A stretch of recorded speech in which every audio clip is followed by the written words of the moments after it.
आओ एकटा भोला बाबा के सुंदर सन नचारी सुनाबी अपने सबके। खास का ई गीत हमरा बड़ निक लगैया, अपने सब सेहो सुनने हैं भाई। आशा करे छी जे अपने सबके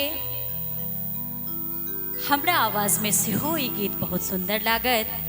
आओ सुनाबी।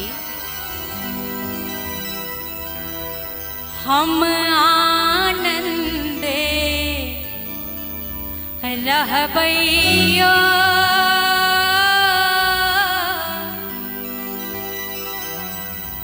हम आनंदे रहबैयो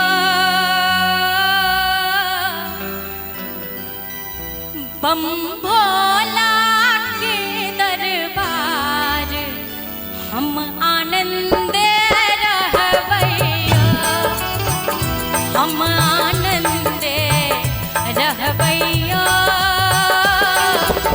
बम भोला के दरबार हम आनंदे रहबैयो हम आनंदे रहबैयो बम भोला के दरबार हम आनंदे रहबैयो।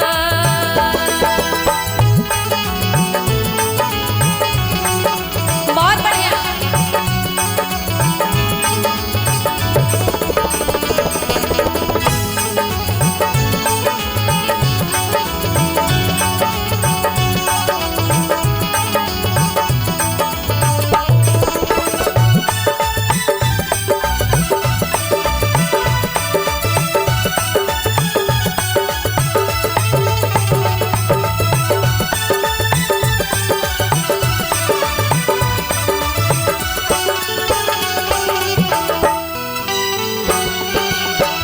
पहिल मंगई छी अन्न धन लक्ष्मी, दोसर मंगई छी पूत हर हर।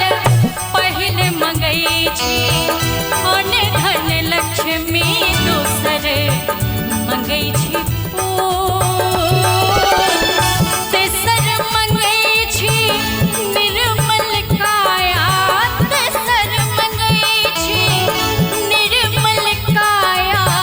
चारिम मंगई छी रूप हम आनंदे रहबैयो हम आनंदे रहबैयो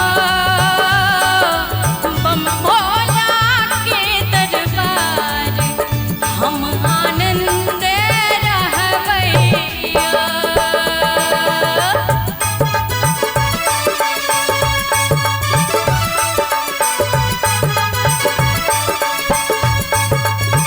बहुत बढ़िया।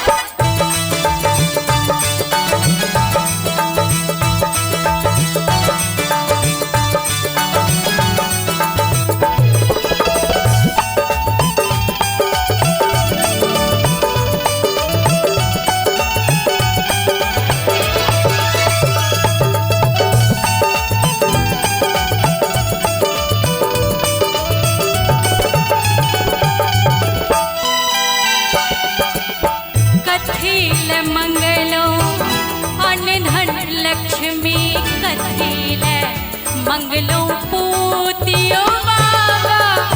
कथिल मंगलो अन्न धन लक्ष्मी, कथिल मंगलो